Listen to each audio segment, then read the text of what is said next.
দেশের ইতিহাসের ন্যাক্কারজনক ঘটনাগুলোর একটি ঢাকার মিটফোর্ড হাসপাতালের সামনে ব্যবসায়ী সোহাগ হত্যাকাণ্ড।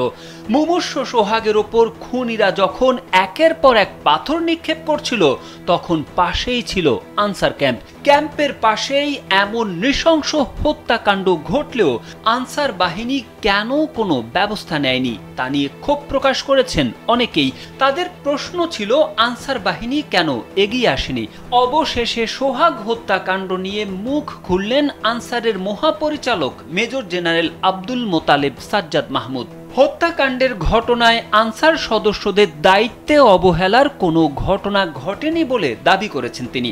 রোববার সংবাদ সম্মেলনে আনসার ডিজি জানান, হাসপাতাল কর্তৃপক্ষ নির্দেশিত কর্মপরিকল্পনা অনুযায়ী ওই সময়ে ওখানে কোনো আনসার সদস্য কর্মরত ছিলেন না। তারা কখন কোথায় দায়িত্ব পালন করবেন তা হাসপাতাল কর্তৃপক্ষ নির্ধারণ করে দেয় বিধায় সোহাগ হত্যাকাণ্ডের ঘটনায় আনসার সদস্যদের উপর দায় চাপানোর সুযোগ নেই বলে মন্তব্য করেন তিনি।